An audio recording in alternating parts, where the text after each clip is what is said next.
E agora eu chamo ao palco um palestrante muito especial, que tem um case super interessante. Foi um prazer, muito obrigado.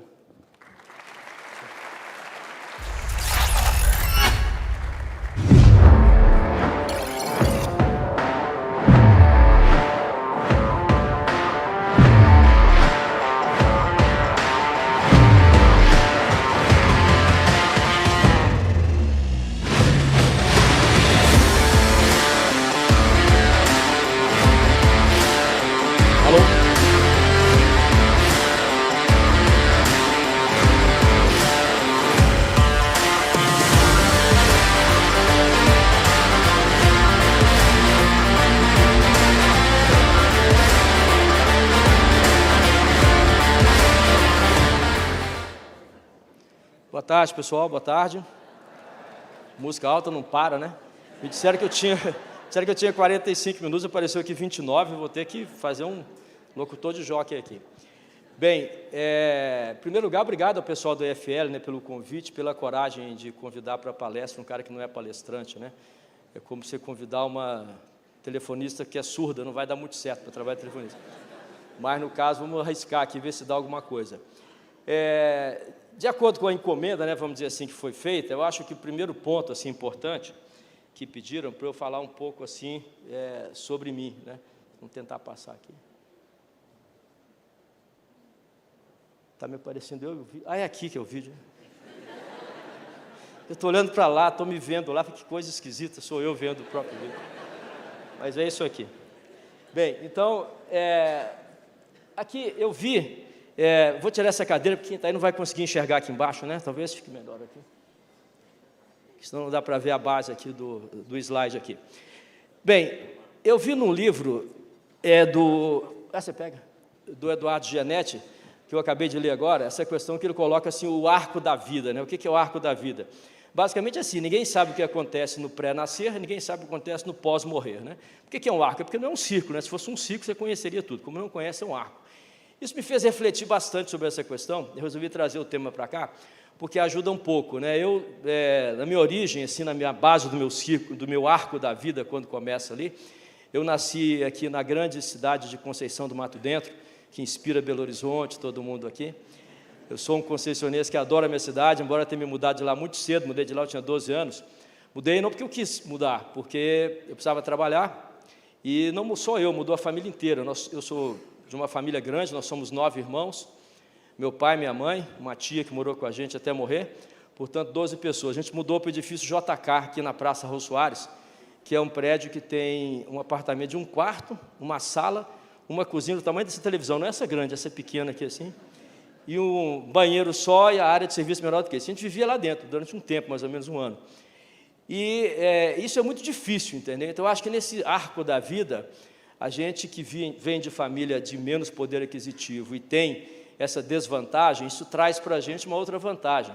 A gente sabe o que é frustração, a gente sabe o que é dificuldade, a gente cospe no prato que vai comer, não é porque a gente não gosta da comida, pelo contrário, a gente gosta tanto e o irmão vai roubar que você cospe para não passar a mão e não roubar de você a sua comida. Né? Mas, então você aprende a regra do não, que é não para muitas coisas, a regra do saber esperar. E isso ajuda muito depois, porque as táticas de guerrilhas todas, nesse começo do arco da vida, quando você está começando a subir, você vai aprendendo que nem tudo que você quer é possível, e que é bom que nem tudo seja possível, né? Não dá para tudo ser possível. Né? A Cecília Meirelles deram para ela um chiclete para mascar, uma goma de mascar, e aí ela falou, por esse negócio não acaba, eu vou mascar a vida. Você não acaba nunca, você masca. Eu falei, mas não tem fim? Ela falou assim, não, então eu não quero, por quê? Porque eu quero que tudo tenha fim. Se não tiver fim, é uma desgraça, não acaba nunca. Por que quero uma coisa que não acaba nunca? Não tem graça, né? Basta Adão, que eu acho que, segundo a Bíblia, morreu com 925 anos. Fico imaginando a frustração de Eva, né? Casado com o mesmo cara há 925 anos. Fico pensando, o neto da Eva vai visitar, e ela deve falar mesmo, não tem criatividade que resista você viver 925 anos, por mais que seja bom. É por isso que o arco tem um fim, né? O arco faz acabar. Então, esse começo de vida, assim, foi bem bacana, porque fez a gente mudar de patamar. Minha mãe era muito exigente e queria que todos nós estudássemos, por isso que a gente mudou de cidade para vir para cá. Todo mundo estudou, todo mundo foi fazer alguma coisa na vida e ajudou bastante. Então, foi um começo, assim, complexo. Mas de lá, eu fui trabalhar, fiquei lá, trabalhava dos 12 até os 13 anos, eu trabalhei de trocador de ônibus. Na época era permitido, carteira assinada, hoje a partir dos 16, na época era 12. De lá arrumei um emprego na Mesbla, e de lá me mudei para outras cidades e fui vivendo, e lá fiquei dos 13 até os 29 anos. Depois montei um negócio meu mesmo, tinha um negócio de varejo, atacado e tal, e depois fui trabalhar na Alpargatas, onde eu fiz a maior parte da minha carreira. Isso, se der tempo, eu conto no final para vocês, onde eu fiquei 23 anos como presidente da empresa e outros anos como diretor da companhia, onde o grande feito foi a transformação de Havaianas de marca commodity de produto commodity em marca de desejo, ao mesmo tempo estruturar o balanço. Era uma empresa que não tinha balanço, a empresa estava quebrando, não tinha dinheiro nem para folha de pagamento.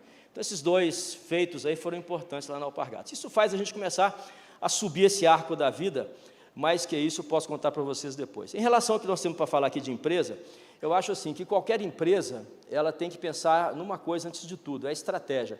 Às vezes a estratégia é confundida com tática, é confundida com ações. No fim do dia, estratégia é muito maior que tudo isso, né? Estratégia é uma coisa importantíssima que você tem que perseguir, que é assim, como que as coisas vão acontecer. A estratégia não é assim, como que eu vou almoçar amanhã? Isso é tática. Eu tenho uma estratégia de marketing. Às vezes você tem uma tática, um plano, você confunde com a estratégia. A estratégia habita no topo da cadeia alimentar. Muitas coisas que vêm abaixo disso, que são tratadas como estratégia, não passam de táticas, não passam de planos de ação. Então, a estratégia, ela tem que responder a pergunta: o que você quer ser? Né? Então, não é quanto você vai ser, né? Se a estratégia é crescer. Crescer não é estratégia, crescer é sua obrigação. Assim como o ladrão quer fugir da cadeia o dia inteiro, você tem que crescer o dia inteiro. Então, assim, a minha estratégia é crescer. Eu fico pensando, será que essa pessoa entende o que é estratégia? Ou entende o que é crescer? Porque às vezes você não quer crescer. Tem um livro que fala assim, Small is Beautiful, não sei se vocês já leram um livro dos Estados Unidos, americano, onde o autor, me foge o nome dele agora aqui, ele explica assim, que muitas vezes não é legal você crescer, é bom você ser o melhor cara do tamanho que você é melhor que você ser um cara gigante, mal resolvido. Então, não adianta só crescer. Então, a estratégia diz assim, o que você quer ser. Se você souber o que você quer ser, né, que mercado você vai atuar, qual a participação você terá, como você vai vencer nesse mercado, quem são os seus competidores, quais são as barreiras de entrada, quais são as barreiras de saída, quanto exige de investimento, qual é o retorno mensurável, qual é o retorno imensurável, não mensurável que você tem desse negócio. Então, assim, há várias perguntas que precisam ser respondidas. E uma boa parte delas, estou tentando passar, não está dando certo? Agora deu. Você tendo a primeira resposta, você tem que responder assim, como, né, você quer ser? Eu quero ser isso, mas como você vai ser? Com que recurso? Como será feito isso, né? Aí, se você consegue responder o como, por que você quer mesmo ser isso? Porque meu concorrente é maior, eu quero ser o maior. Você querer ser maior que seu concorrente só para ser o maior, pode ser uma ideia, eu não teria essa ideia, né? Se eu tivesse, eu não adotaria. Porque ser maior só não significa que você seja melhor, não significa que você seja vencedora. E depois tem que buscar o desafio, né? Eu tenho 5 prioridades para vencer meu desafio. Você não tem nenhuma prioridade. A palavra prioridade não deveria aceitar plural. Se você tem 5 prioridades, você não tem nenhuma. Porque prioridade é uma só, você não pode ter duas. Se eu tenho duas, eu tenho duas. Não é? Prioridade é uma coisa, prioridade. Não é segundidade, terceira, é prioridade, uma coisa só. Então, às vezes, você tem assim, várias prioridades que são os seus desafios. O que você faz? Você não resolve nenhuma delas. Faz tudo mais ou menos e acaba não chegando lá. Mas a estratégia ela precisa de 2 avaliações. Eu chamo assim, tem uma avaliação que eu digo assim, subjetiva e uma avaliação objetiva. A avaliação, não sei qual delas é mais importante, mas as duas são relevantes. A avaliação objetiva é assim, eu fiz um plano, estou atuando nele. Eu tenho que pensar quanto eu quero alocar de capital nesse plano, qual a grana que eu quero colocar nesse plano, que retorno eu espero, né? Qual é esse retorno, como é que ele virá para mim, e quanto tempo ele vem. Não adianta eu botar um dinheiro numa companhia para ter um retorno, e o retorno vir daqui a 10 anos, já morri, não estou mais aqui, então não adianta nada. Então, é importante pensar isso, mas não todos os retornos que uma estratégia traz são mensuráveis. Há retornos que não são mensuráveis, são as avaliações subjetivas que fazemos, né? Então, assim, a pergunta é assim, os clientes vão torcer por mim ou vão torcer contra mim? Né? Não tem como mensurar, mas se sua estratégia for boa, você consegue responder essa pergunta, né? A minha empresa existirá no futuro ou não? Será que a minha estratégia leva a empresa daqui a 5 anos, de lá para frente, eu não pensei ainda? Qual vai ser a manchete? Daqui a 10 anos, qual a primeira manchete que vai sair no jornal eletrônico? O que aconteceu? A empresa tal, tradicional, bonitinha, quebrou? Ou a empresa tal cresceu? Ou é a melhor empresa do mundo, é o melhor lugar para trabalhar, a empresa mais divertida, a empresa que mais emprega pessoas bacanas, a empresa que mais traz valor para a sociedade? Qual é a manchete? Né? E como é que será a minha medição de market share na cabeça das pessoas? Não só no bolso, quanto eu gasto da grana, mas quanto eu participo na cabeça da pessoa. Então, a pergunta é fácil assim, né? Se a sua empresa quebrar, o que as pessoas farão? Baterão palmas para você? Que bom que a empresa quebrou. Legal, estou livre dessa merda. Então, você fica tranquilo, né? Ou será que as pessoas vão chorar? Imagina que hoje o Google quebre. O que vai acontecer? Vamos voltar a comprar a enciclopédia Barça. Já pensou? Aquela coisa gigante. E pensa se o vendedor for gago, o cara te explicar que é a enciclopédia Barça. Daí, meia hora você desiste de comprar a enciclopédia e manda o vendedor para aquele lugar, porque você não vai ficar esperando o cara contar para você daquele tamanho que é a enciclopédia. Ou será que se quebrar a Netflix, a gente vai ter, não ter mais streaming, vamos ter que voltar a fazer como era antes, entrar na fila da Blockbuster para devolver o vídeo domingo à noite, aquela fila enorme, você esquece, devolve na segunda-feira, toma uma multa. Será que a gente vai querer isso? Ou se o sistema financeiro voltar ao que era antes, vamos entrar na fila, aquela fila. Eu me lembro, meu nome é Márcio, então M, né? Então tem Maria, tem Marcos, tem Marta, tem um monte de M. Então a fila do banco, o guichê do banco para a letra M era só pior do que o J, que é João, José e tal. Então ficava aquela fila gigante de gente para poder entrar para descontar o cheque. Aí você chegava no banco, você tirava, preenchia o cheque, dava identidade. A mocinha olhava para você, identidade, olhava assim, putz, esse cara está muito velho e tal. Olhava ali, batia mais ou menos, olhava, virava de costas, puxava uma ficha, levantava. Aí pegava a ficha, botava menos tanto, dava um tapa na ficha, pum! Se a ficha entrasse fora do lugar, você está frita. A próxima vez, a fila mais 20 minutos, até ela achar. Aí eu olhava do outro lado da ficha de assinatura, levantava, conferia a assinatura, olhava para você, dava um tapa. Aí voltava para te pagar o cheque. Aí você pegava o dinheiro na gaveta, abria, tirava, e como é que ela fazia? Ela contava o dinheiro no mínimo umas 5 vezes. Pior não é isso não, pior é que ela cuspia na mão, para não sair 2 notas. Cuspia para te entregar, cuspia de novo. Aí pegava aquele dinheiro cuspido, né? Dobrava, botava na carteira e ia embora. A gente quer isso, quer dizer, as empresas terão lugar no futuro pensando assim? É claro que não. Então, essa estratégia para onde a gente vai, com os valores que podem ser mensurados de maneira objetiva ou subjetiva, eles fazem parte, eles têm um papel importantíssimo na nossa vida, eles têm um papel fundamental para que a estratégia das empresas exista e para que a estratégia fale mais alto do que a tática, para que a estratégia seja mais importante do que qualquer ação isolada. Ela tem que pensar, de fato, em longo prazo, o que é que vai acontecer. E aí vem a pergunta, né? Quais são as condições para a empresa sobreviver? Como é que a empresa vai sobreviver no futuro? Eu acho que, no mínimo, veja, estou falando coisas que eu acredito, tá? Isso eu não li em nenhum livro, não. Quando eu li, eu cito lá quem foi. Portanto, podem discordar de mim à vontade. Aliás, poderiam discordar mesmo que fosse um livro, né? Mas, de qualquer maneira, são só meus pensamentos. Então, eu penso assim, quais são as condições para existir? Hoje em dia, você tem que ter, no mínimo, 3, no meu modo de ver. Você tem que ter gente. Gente todo mundo tem. Não, opa, vírgula, gente boa, gente capaz. Gente todo mundo tem, mas as pessoas que você tem são as pessoas adequadas?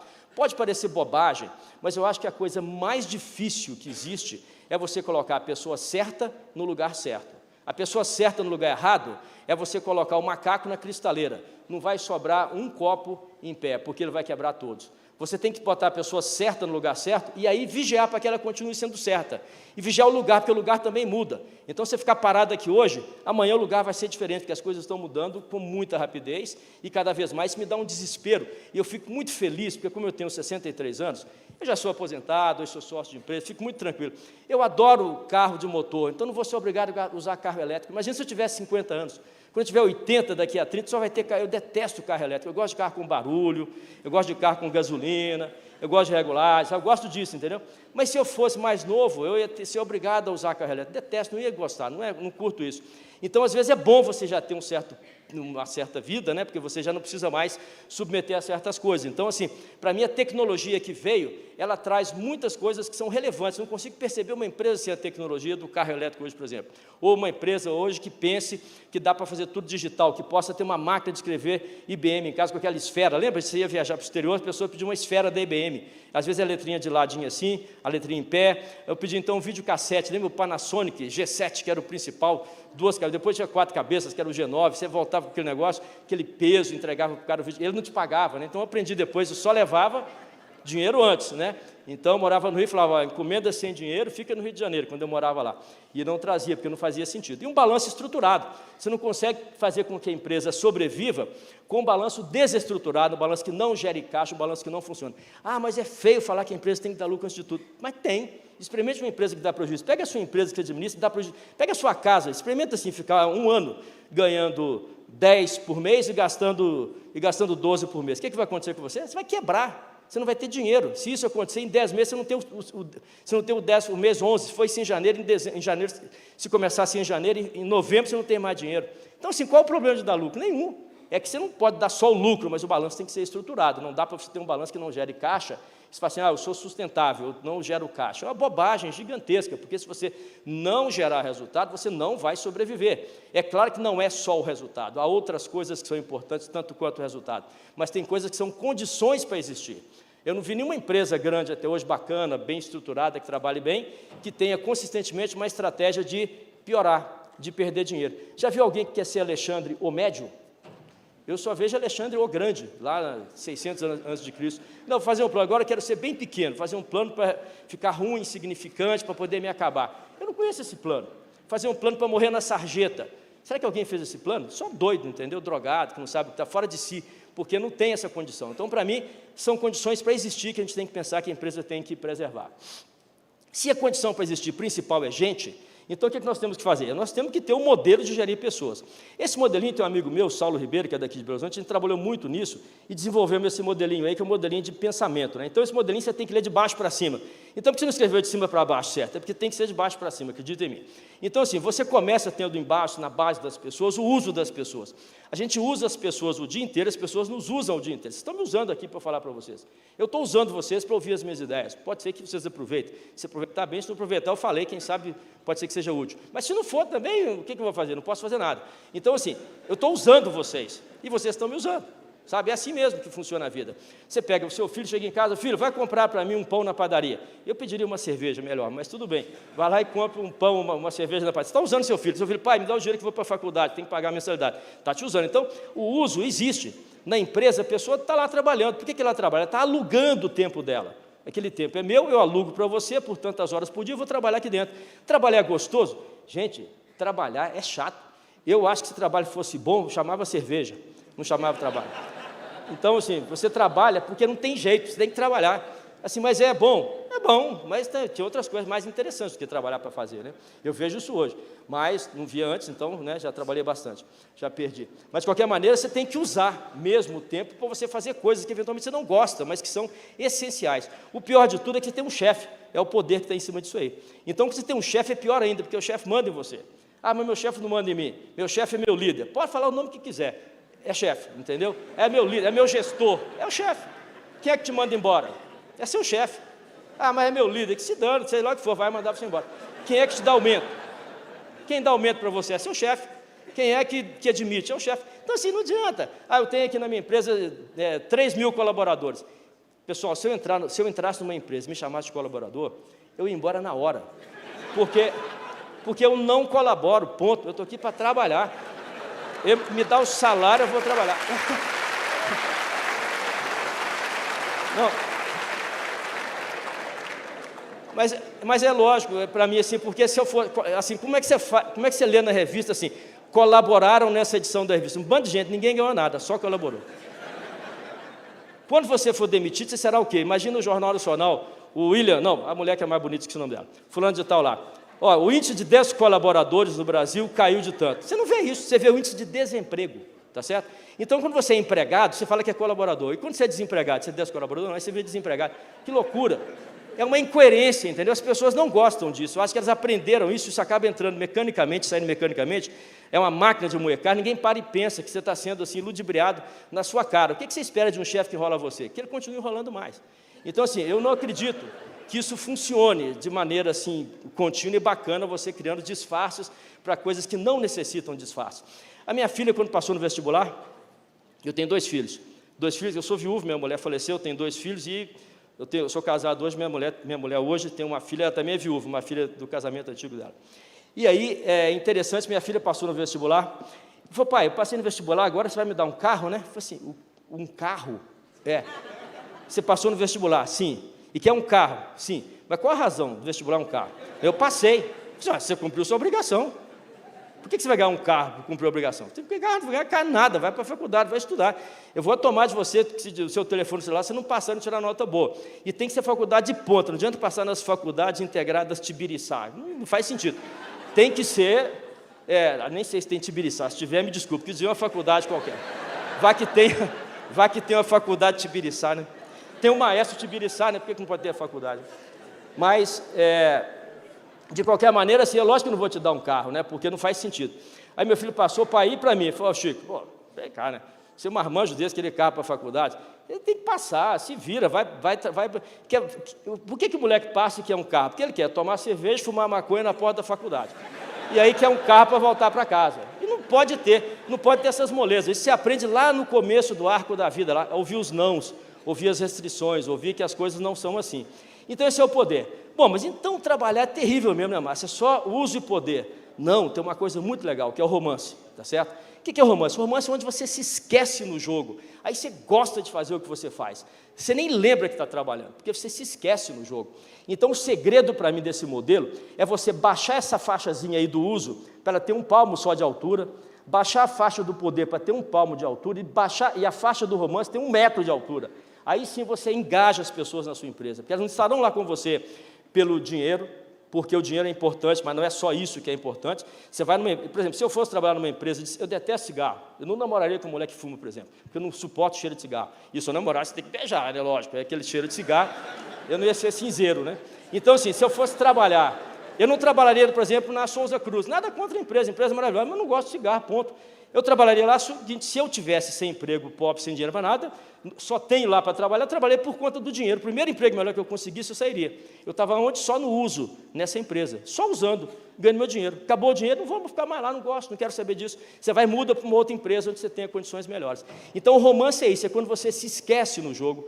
Quando você chega, eu chegava lá 8 da manhã, às vezes estava com preguiça, chegava às 9, 9h30, e saía mais tarde, eu sempre saía tarde. Especialmente depois que eu fiquei viúvo, né? A mulher sempre chegava cedo, aí não tinha mais ninguém chamando para chegar cedo, eu chegava mais tarde. Mas eu não chegava, não é porque eu tinha que chegar, porque eu nem sabia que estava lá, a coisa ia andando assim, você ia fazendo as coisas, eu acho que aí sim você se esquece no jogo, é onde você de fato consegue essa decisão. Muito bem, agora como vencer nesse novo jogo, né? Tem um jogo novo aí. Aí o meu símbolo, assim, cada bolinha dessa, imagina que é uma esfera assim, cada setinha dessa, imagina que é uma pessoa. Se a pessoa estiver equilibrada só na certeza, e aí que vai um pleonasmo, né, a certeza absoluta, né, não tem certeza que não é absoluta, mas só para enfatizar que é a certeza absoluta mesmo, você certamente vai cometer muitos erros. A pessoa que fala para você, eu não tenho dúvida disso, que é assim mesmo, eu já começo a duvidar. A pessoa deve ser burra, deve ter algum tipo de deficiência intelectual, porque quem tem certeza de tudo, fechou a cabeça com qualquer possibilidade de aprender coisa nova. Tem certeza de tudo, para que não tem como aprender, já está tudo certo. Produto pronto e acabado, deve sofrer de inópia mental e fala que tem certeza de tudo. Então, eu duvido que a pessoa possa ter certeza. De novo, é um modelo meu, tá? Não tem livro nenhum. Aí do outro lado, não, porque eu estou dizendo isso, que às vezes, Márcio, vou pegar no Google, vai achar meu negócio lá, se tiver lá, não sei porquê, enfim, a maneira como eu penso. Aí, se você botar os 2 pés na dúvida, o que você faz? Você não faz nada, que a dúvida paralisa. Eu não sei se eu faço xixi nesse banheiro ou naquele, quem sabe o que eu faço aqui no meio, porque eu não decido qual eu vou, eu acabo perdendo a oportunidade, eu não consigo fazer, porque eu estou na dúvida. Então, os 2 pés na dúvida, você também não resolve nada. Os 2 pés na aposta radical, você também não resolve. A aposta radical não é apostar uma caixa de cerveja quando meu time, o Cruzeiro, pular para campeão da segunda divisão e ser de novo campeão da primeira, que vai acontecer já já. Questão de dias, né? Mas...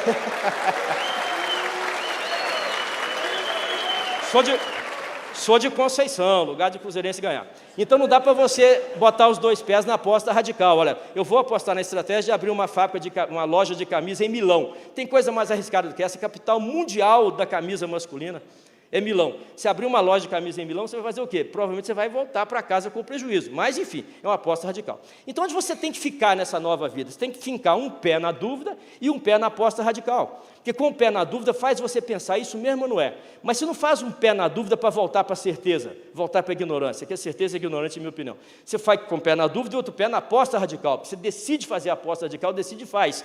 Aí uma aposta como é radical, você tem a chance, de fato, de ganhar muita coisa. Aí quando você faz isso, o que você está fazendo na sua empresa? Você está fazendo uma evolução, ou quem sabe, uma revolução cultural na sua empresa. Eu escrevi um bando de coisas nesse slide aí, só para deixar claro como eu penso isso aí. Eu penso assim, essa evolução ou revolução depende de onde você está, né? Então, assim, qual a crença que eu tenho? Que nenhum problema poderá ser resolvido no mesmo nível que ele foi criado. Por quê? Porque no mesmo nível de consciência que ele foi criado. Por quê? Porque, sei lá, eu bato meu carro, eu chego bato meu carro na rua, no outro cara. Aí eu falo, seu filho da mãe, brigo com o cara. Você é um cara 15 vezes maior do que eu, com o revólver na mão. O que eu faço? eu só posso correr, ou então ajoelhar e pedir que não me mate agora, ou seja, eu fui idiota de querer resolver. Qual que é o jeito certo de resolver? Bater o carro, olha, está aqui meu cartão, segurador, vamos resolver. Aí você mudou o nível, você deixou de ter o nível da batida do carro e subiu de nível. Ou então baixa de nível, sai correndo mesmo, fala, eu vou apanhar aqui, vai embora, entendeu? O que não pode é você ficar no mesmo nível. Se ficar no mesmo nível, você não vai resolver, né? Então, para mim, isso é importante que a cultura entenda isso. Você nunca resolve as coisas de maneira satisfatória no mesmo nível que elas foram criadas. Por outro lado, você tem um propósito, né? Que é você. Esse propósito, eu escrevi esse negócio pensando palavra por palavra. É assim, olha, tornar a empresa e seus líderes aptos a quê? A usufruir. Usufruir é uma coisa legal. Não é aptos a sofrer, não. É a usufruir, a ter uma vantagem nisso. De quê? De uma realidade marcada pela diversidade. É importantíssimo a gente sempre levar em conta isso, a cada vez mais, é mais moderno, é mais atual você pensar nas oportunidades que as pessoas têm, sem discriminação, mas também pensando quem são as pessoas melhores, e cada vez mais dinâmica, completa, sem imprevisível. Como é que você gosta de uma coisa que tem que respeitar a diversidade, é dinâmica, é complexa, é imprevisível, você usufrui disso? Tem que gostar, tem que ser um propósito. Ah, mas eu não gosto disso, então vai trabalhar no concorrente. No meu tem que ser assim, não tem problema nenhum, indica para o concorrente, né? Aí você vai nos princípios. Aí você tem dois tipos de princípio, né? Os valores, que são escolhas de natureza moral ou ética. Valor não é assim, valor dá o lucro de 10%. Isso não é valor, isso é dinheiro, tá certo? Valor não se mede assim dessa maneira. Aí tem os princípios, que são orientações para que o sistema da sua empresa ele atue, funcione, para que ele dê certo e as coisas funcionem corretamente. Os valores são comportamentos mais idealistas, tá certo? São morais, são éticos, são comportamentos idealistas. Já os princípios fundamentam os comportamentos que é mais pragmáticos, mais diretos. O sistema tem que funcionar, é pragmático. Então, como é que eu quero que as pessoas na minha empresa observem? Estou falando até agora de gente, que para mim é a condição essencial, principal para qualquer negócio dar certo. A segunda condição principal é gente. E a terceira condição, em caso de dúvida, volte à primeira, é gente. Não tem outro lugar. Sabe assim, se você não fizer isso, você acaba perdendo. Um bom balanço, gente ruim perde. Uma boa marca, gente ruim perde. Então, é sempre gente, né? Então, o que eu quero na minha empresa? Que as pessoas da empresa devem ter valor, as pessoas da empresa devem ter valores e a empresa deve ter princípios. Porque as pessoas devem ter valores, que são naturezas moral e ética e subjetivos. A empresa deve ter princípios, que é aquilo que a empresa funciona e são diretos e trazem para a empresa resultados mensuráveis. Aí você tem aqui como é que você constrói essa empresa, né, para que as pessoas funcionem assim. Você também lê de baixo para cima, né? Então, assim, a empresa, você tem dois layers embaixo, o layer de recurso e o layer de processo, que você consegue comprar. O recurso é o seguinte, você tem embaixo da empresa os recursos, o recurso é o layout, onde a sua empresa existe. Eu tenho uma agência de propaganda, tenho uma sala cheia de computador, eu tenho uma fábrica de carro, tenho um galpão cheio de robô. Então, o layout que existe na companhia, isso é hora da segurança. Aí, em cima disso, você tem um processo. Qual o principal processo que uma empresa pode ter? Qualquer empresa, pode ser serviço. Qual o principal processo da empresa? É o produto que ela vende. Todos os processos têm que caminhar para o produto. Se eu vendo chinelo, é chinelo. Se eu vendo avião, é avião. Se eu vendo conta bancária, é o serviço do banco. Se eu vendo, não interessa o que eu vendo, o principal produto, o principal processo da empresa é sempre o produto. E aí tem os outros processos, TI e assim por diante. Esses dois negócios embaixo, esses dois aí, processo e recurso, o dinheiro compra. Se você não tiver dinheiro para pagar isso aí, você vai num banco, pega um empréstimo e compra. Contrata uma McKinsey, sei lá, uma consultora qualquer, ela desenha para você os recursos, desenha para você os processos, você bota o dinheiro e está resolvido. O problema está em cima. É onde as pessoas fazem a diferença. Então, em cima você tem o quê? Você tem as relações, que são os princípios que começam a falar de gente aí dentro. Então, você tem que ter gente, aí você tem que ter motivação, as pessoas têm que estar por dentro, tem que ter comunicação, as pessoas têm que se relacionar, tem que ter o clima da companhia, isso tudo tem que acontecer para que as pessoas vivam lá dentro. Acima de tudo, tem identidade. Eu me identifico com a Souza Cruz, já disse que não pela empresa, pelo produto que ela faz, mas não me identifico, não é uma crítica à empresa, é porque eu não gosto do produto. Então, a identidade, ela tem a ver com a identificação da companhia. Isso é o quê? Isso é um manifesto. Como essa companhia se manifesta? Como é que ela fala? Né? É aquele visão, missão, valores num quadro atrás da mesa do chefe? Aquilo é mais velho do que andar para frente, tá certo? É visão, missão, valores no elevador, numa placa empoeirada, que o cara passou lá, cuspiu, está lá, ninguém nunca limpou, tem aquele negócio meio sujo lá. Não é, claramente que não é isso. Visão, missão, valores numa placa, isso é mais... Não funciona, entendeu? Ninguém lê aquilo. Sabe quando você fica cego de tanto ver? Ver, você fica cego, você nem vê mais que a vassoura está atrás da porta. É isso. Você tem que ter ali, de fato, um manifesto, uma condição clara de mostrar quais são os valores prezados pela companhia e quais são os valores desprezados pela companhia. E aí, a gente tem essa mudança de modelo, né? A mudança de modelo. O ser digital é obrigatório para essas pessoas funcionarem. Então, você olha esses dois foguetes aí, entenda que são foguetes. Tem um foguete que aí dentro dele tem 6 setinhas. Cada setinha dessas, digamos que seja 1 mega de força, né? Tem 6 megas no foguete da esquerda, 6 megas no foguete da direita. Qual foguete que vai subir? É claro que é o da direita que vocês estão vendo aí, porque as setas estão alinhadas para baixo. O fogo vai para baixo, o foguete vai para cima. O foguete da esquerda vai explodir. Por quê? Porque cada pressão vai para um lado, ele vai explodir, vai explodir, simplesmente vai para o espaço, vai para o espaço, vai para o espaço outro, esse vai só arrebentar, né? Porque ele não tem condições de dar certo. Então, assim, a maioria desses processos digitais falha, como está colocado aí, por quê? Não porque as empresas não conseguiram uma cultura digital, mas não porque as empresas não têm a tecnologia necessária, mas por falta da cultura digital, que é importante. A cultura digital não é a TI que vai dar. Cultura digital é a cultura que inova, que muda os padrões, que cria, de fato, uma maneira diferente de pensar a vida dentro da empresa. Não é o cara de TI. O cara de TI pode até atuar lá, criando alguns processos automatizados, mas longe de digital ser TI. O nome remete a essa confusão, assim como estratégia confunde com tática, digital confunde com TI, e certamente não é por aí. Aí vem essa transformação, né?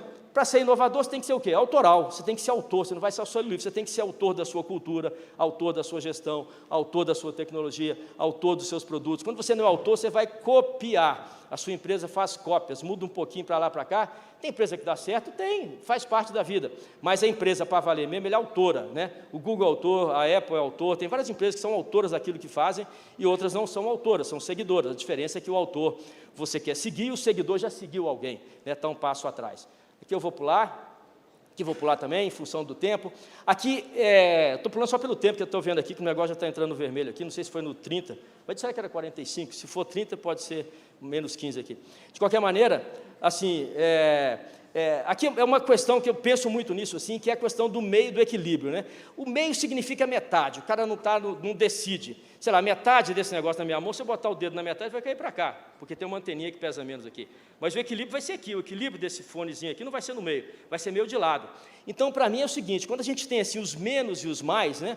Aí você tem menos aí, como coloquei, você tem menos aí, ó. O que é menos? Fome, regime, dieta, restrição, o que é isso? É depressão. O cara não pode comer porque está gordão, ou está doente e tal. Aí, do outro lado, você tem o oposto, né? Gula, excesso, compulsão, agressão. O que é isso? Culpa, no final do dia. Ambas as coisas, a culpa ou a depressão, o que é? Dor, é sofrimento. Então, não é por aí. A gente tem que saber equilibrar com a pessoa da nossa empresa, onde é que nós estamos, que é o normal. O melhor não é o menos, o melhor não é o mais. O melhor é o normal, onde você consegue equilibrar aqui dentro a empresa que você vai se divertir trabalhando. A empresa tem que divertir. A empresa que não diverte é muito chata, assim, trabalhar já não é muito bom. E numa empresa chata, é pior ainda. Então, a empresa tem que ser bacana, tem que ser gostoso de trabalhar, tem que ter gente legal lá dentro. Sabe, não adianta trabalhar num lugar onde as pessoas não gostam de trabalhar, não curtem aquilo que estão fazendo, e você acaba não crescendo lá dentro com essa empresa. Portanto, aí é uma questão de ter, de fato, um equilíbrio relevante na companhia. Aqui é um modelo também de crescimento, né? Você tem que ser líder local. Aí poderia falar sobre isso, não vou perder, porque tempo aqui, que de fato o tempo está escasso aqui, mas você consegue ter a sua liderança local, como fizemos em Havaianas, a maior marca no Brasil. Depois que ela virou, nós começamos em 94, em 2006 era a marca líder no Brasil, começamos então o processo de exportar, em seguida o processo de ser uma empresa internacional, finalmente um processo de ser uma empresa global. É importante notar a diferença internacional e global, vamos só comparar em países, né? Por exemplo, para mim, vamos comparar o Chile, que está aqui perto da gente, nós todos admiramos, eu também, com a Coreia, que está distante, a gente admira uns sim, outros não. Então, para mim, o Chile é assim, é um país que vive de exportar salmão, exporta cobre, exporta uva e exporta vinho, que é um tipo de uva engarrafada, né, também, de frutas em geral. Então, é isso que o Chile exporta. Se um dia o mundo descobrir que vinho brocha, vai parar de vender vinho. Se descobrir que camarão dá câncer, que salmão dá câncer, ninguém vai comprar salmão. Então, ou seja, é uma cultura, o cobre, descobriu um metal mais condutivo do que o cobre, então, ou seja, são materiais que o Chile depende dele para poder viver. Ele depende hoje, vive bem, porque esses materiais são todos queridos pelo mundo. Vamos pensar na Coreia. A Coreia vende carro, vende navio, vende avião, vende moda, vende roupa, vende sapato, desse tamanho, porém tudo feito fora da Coreia. Então, se um dia soltar uma bomba na Coreia, o que acontece com as empresas coreanas? Absolutamente nada, porque a base delas de faturamento, de geração de receita, de produção, está fora da Coreia, não está dentro da Coreia.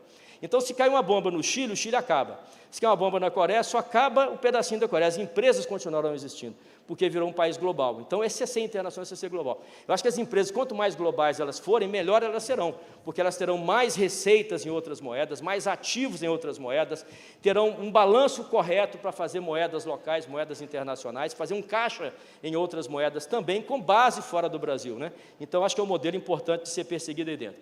que eu vou passar batido aqui também, sustentabilidade, só citando aqui, que eu acho que é importante, hoje está muito em moda, assim, mas para mim existem 4 tipos de sustentabilidade: a sustentabilidade da reputação, a sustentabilidade ética, que é importante, a econômica, já falei, que é um balanço bem feito, bem estruturado, a ambiental, né, que é esse que eu botei a caminho, a SAP, para mim, a SAP não é as soon as possible, como fala em inglês, é a sustainable as possible, quer dizer, você tem que ser tão sustentável quanto possível. Se você achar que só pode dizer que é sustentável quando for 100% sustentável, sabe quando você vai dizer que é sustentável? Nunca, só no dia que o Frajola comer o piu-piu. Aí o desenho acaba. Então, assim, não dá, tem que ser o WhatsApp, você tem que ser o tanto que você for possível. E o social, né, que é conhecimento e relação com a sua comunidade. Também eu vou pular, que são as coisas mais relevantes. Aqui eu vou passar rapidamente com vocês, antes de entrar na parte final aqui. Aqui eu tentei colocar algumas coisas aqui que sempre não, fui modernizando isso, mas eu sempre procurei ter coisas assim que eu não abro mão, coisas que influenciaram a minha carreira, né? A primeira coisa é assim, ó, os sonhos torna o futuro incerto. Basicamente, assim, os sonhos incertam o futuro, né? Então, a gente tem que ter consciência da finitude, né, que o tempo trota na velocidade que ele tem, não nos deixa passar por ele que passa por nós, mas se a gente não chegar à conclusão que são os sonhos que levam a gente para o futuro, a gente não vai a lugar nenhum. Tem uma música do Gilberto Gil, que eu adoro essa frase dela, que fala assim, amarre o seu arado a uma estrela, lá, lá, lá, lá, lá, e vai por aí afora. Então, o que é isso para mim? Para mim é o sonho. O arado é aqui embaixo, ó, arando, suando, correndo atrás do burro lá na roça, né? Hoje o arado está no trator, né? Mas é aquele arado antigo ali atrás, está suando no sol a sol, trabalhando ali. O que é estrela? A estrela é o sonho, é o amanhã, é o que eu quero fazer. Então, quando você amarra o seu arado à sua estrela, você está amarrando o quê? O seu trabalho ao seu futuro. Ao mesmo tempo que você trabalha, você não só trabalha, porque trabalho é chato. Você sonha, sonhar é legal. Então, quando você liga o seu trabalho ao seu futuro, você amarra o seu trabalho ao seu futuro, acho que aí sim você vai para frente. Então, para mim é uma inspiração grande essa música do Gilberto Gil aí, que eu acho que é uma música bacana e traduz um pouco para mim. Visão de futuro, já falei, né? Não vou me detalhar mais aqui, mas é a única condição que eu penso que tem para você ter a sua empresa para o futuro. O prazer e a dor é aquilo que nos prendem ao presente, né? Todo mundo quer ficar no presente, quando você tem um prazer, você quer resolver, olha, vou comer muito bacana, vou namorar, vou fazer o quê? Então, o prazer do presente, de viver, estar com os amigos, é muito legal, você não quer que o futuro chegue quando o prazer está presente. E quando a dor está também te atormentando, você quer ir para o médico, quer ir para o hospital, você vai no Henrique aqui no hospital dele, se cuidar, porque de fato essa dor prende ao presente. Mas se você quiser ir para o futuro, você não vai levar em consideração só a dor e não vai levar em consideração só o prazer. Você tem que levar em consideração também a apreensão, futuro e sonho que vão projetar você no futuro. Isso de fato faz você ir para frente, eu acho que a empresa tem que ter isso aí. A cultura empresarial, né, quer dizer, em qual é o modelo decisório que se apoia a sua organização? É um modelo meritocrático, é um modelo que todo mundo decide, é um modelo que ninguém decide? Qual é o modelo de decisão? Quais são as regras de negócio para uma empresa que quer ter, de fato, uma visão de futuro? Tem que parar e pensar qual que vai para você. Eu não vou entrar aqui porque não tem tempo.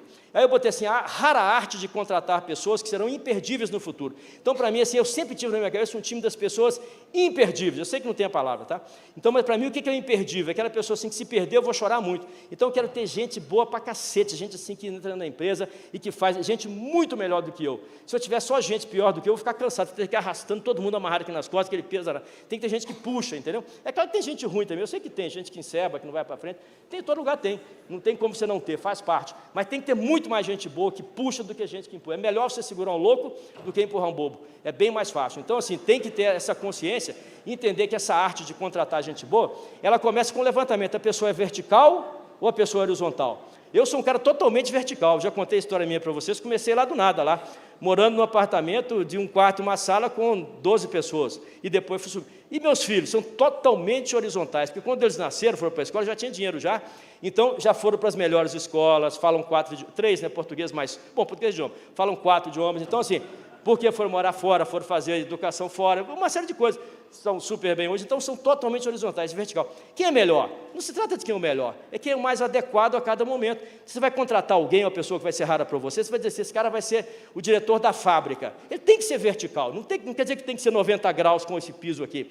Pode ser 70, pode ser 90, mas ele tem que ser, 90 já, pode ser 70, pode ser um pouco inclinado, não precisa ser fechado. Mas quanto mais ele for um cara vertical, certamente é melhor, porque é um cara que conhece as malandragens, ele sabe onde o vento faz a curva, ele não fica ali só na teoria, blá, blá, blá, blá. Ele sabe o que acontece. Você vai contratar um cara para trabalhar na mesa de um banco, tem que ser um cara horizontal, um cara que estudou já desde sempre, ter uma vida bacana, legal, porque esse cara horizontal vai produzir muito mais. Então, assim, não se trata de descobrir se o cara é horizontal ou vertical para não contratar. Se trata de descobrir para adequar a pessoa certa no lugar certo.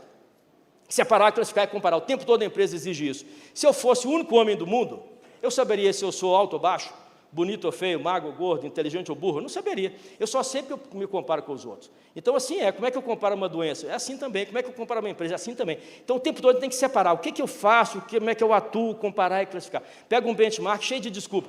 Esse cliente aqui está melhor do que eu. Sabe o que é? Mas lá ele tem esse departamento que eu não tenho. Perdão do português técnico, foda-se não ter. Sabe assim, tem que ser melhor que o cara. Sabe, o importante não é você ser melhor do que o concorrente, o importante não é você vencer o concorrente. Sabe o que é importante? É você humilhar o seu concorrente, tem que acabar com ele, entendeu?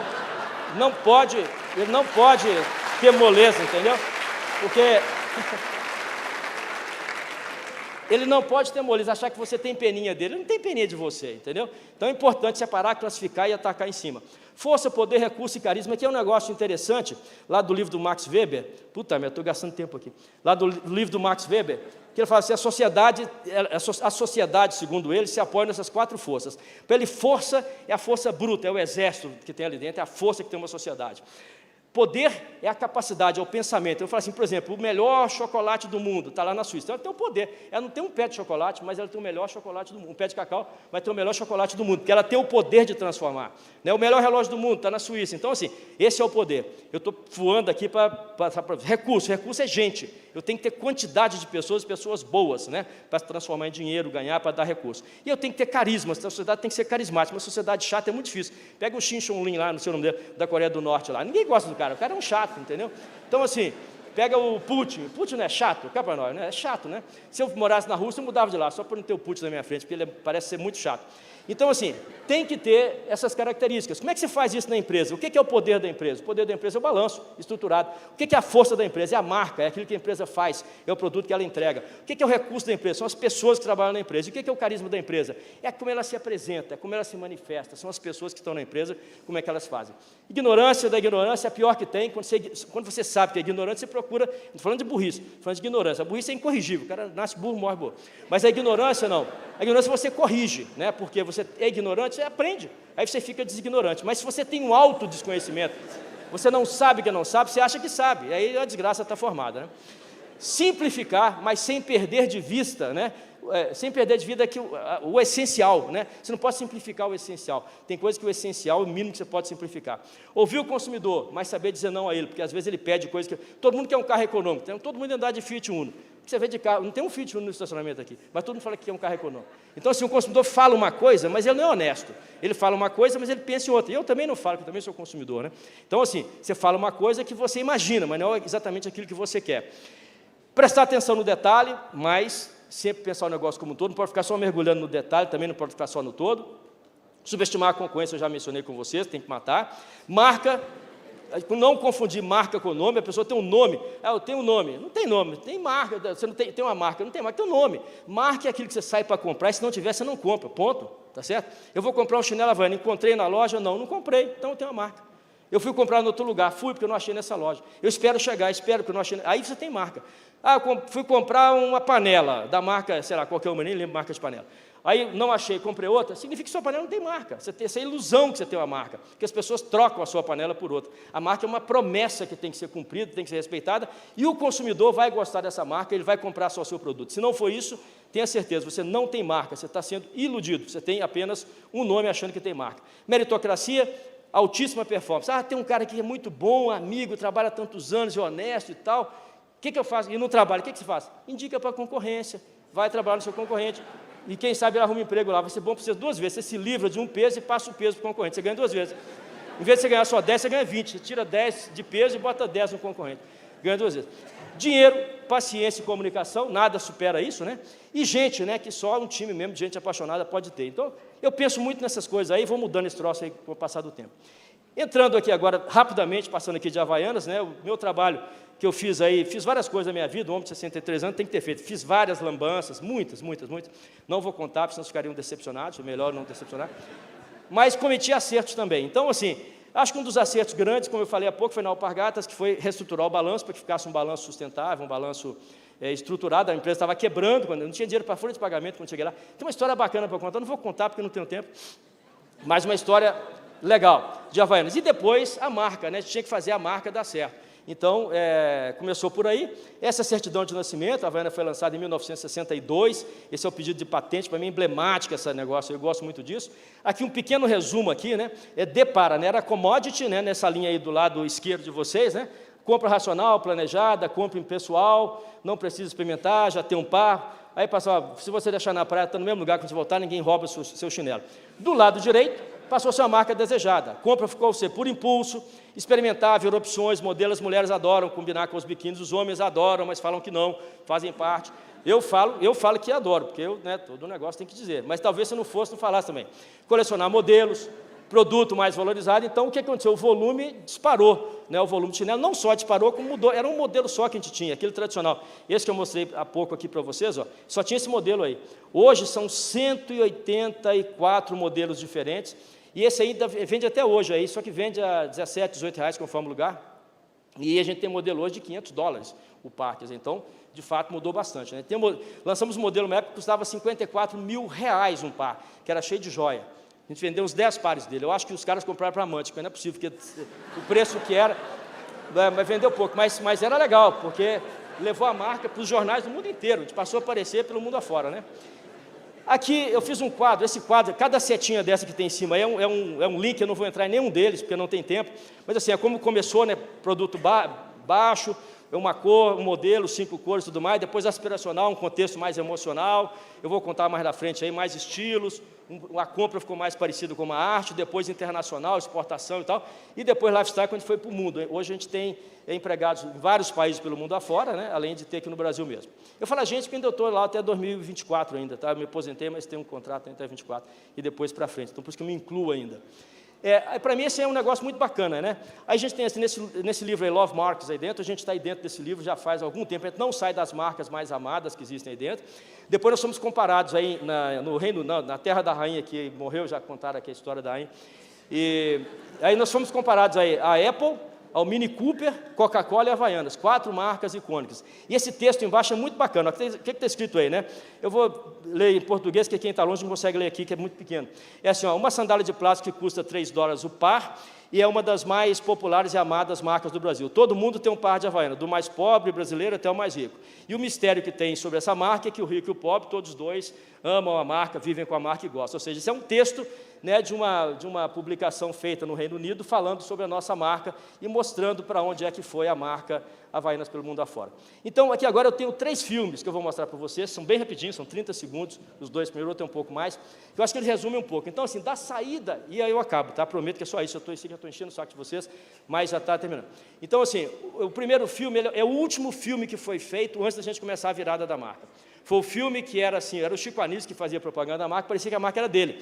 A Havaiana do Chico Anísio, porque ele falava, não tem cheiro, não solta as tiras, e não sai do meu pé. O precinho, ainda mandava bala no preço.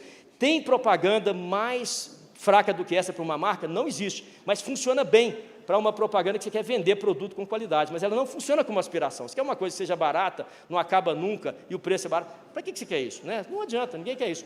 Então, você usa como produto utilitário, não como marca. Então, vamos passar esse filme aqui, que foi o último filme que a gente fez, despedindo do Chico Anísio. Dá para apertar aí dentro para mim? Não sei como faz aqui.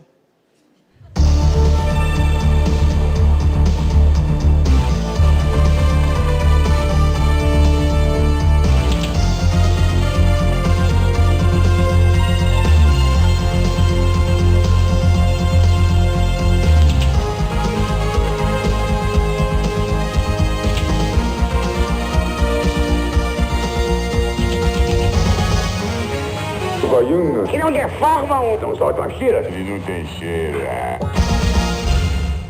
Então esse filme foi o filme Despedida do Chico Anísio. Em seguida vou mostrar para vocês o primeiro filme, um só, da nova série, que foi o primeiro filme que a gente fez pós-Chico Anísio. Aí já dizendo assim, todo mundo que é chique, que é bacana, também usava Havaiana. Só que usava em casa e usava disfarçado.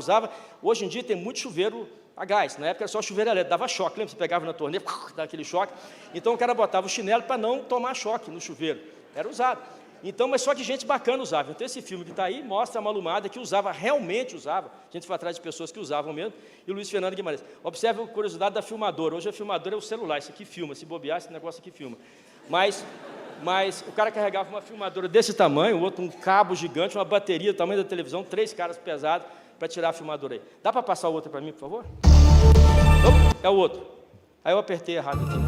Esse aí. Malu Mader tá aí? Tá sim, quem quer falar? Tá, dá licença. Eu posso, mas... A correntinha não vale. Ô, Malu, atende a gente, Malu. Não dá, acabei de sair do banho. Jura? Nossa, queria ver uma coisa. Vê o que? Não tô nem vestida. Mostra o pé. O pé? Mostra! Olha o pé da Malu Mader, gente. De Havaianas. Eu sempre usei. Ah, é? Você e todos os brasileiros. Vem cá, não dá pra gente entrar um pouquinho, não? A gente toma um café, você apresenta o outro pé. Então esse foi o primeiro filme que a gente fez. Depois a gente fez vários filmes com várias pessoas bacanas, e a pessoa importante sempre perdia. Como a Malu Mader perde, né? Ela queria mostrar o corpo, né? Corpão, ela fazia o seriado Anos Dourados na época, o cara queria ver só o pé dela. Então sempre com essa brincadeira com o artista principal perdendo o jogo. Esse último filme agora, esse eu acho que tem 2 minutos, mas ele é interessante porque, por volta, uma breve história dele, por volta de 2004, nem eu sabia mais, de 2004, nem eu sabia mais porque que a Havaiana estava dando tão certo. Eu queria entender esse negócio. Então eu comecei uma pesquisa com 3 institutos, um chamado Bright House, que fez a marca Nike, Coca-Cola e tal, em Atlanta, outro chamado IFL, acho que é IFL, não, IFL é aqui, chama FCL, FCL, Future Concept Lab. É um instituto, como o próprio nome diz, um laboratório para você bolar o futuro, né, conceber o futuro, e uma empresa brasileira troiana. Então fizeram uma pesquisa em 7 países, gastamos $6 milhões na época, e o resultado era assim, por que a Havaiana dá certo? A resposta era assim, porque é uma combinação improvável. Assim, mas só isso? Né? Como é que pode ser só isso? Depois de tanto dinheiro, 1 ano, aí fizemos um filme para contar essa história. E até hoje é improvável. As lojas próprias de Havaiana, você nunca vai encontrar uma camiseta branca com um bolsinho aqui, um coqueirinho verde escrito Havaiana. Ia vender milhares de camisas dessas. Por que não vende? Porque é provável. Por que não tem um boné escrito Havaianas? Ia vender a beça. Por que não tem? Porque é provável. Não querem vender nada provável. Vender coisas improváveis, coisas não pensadas.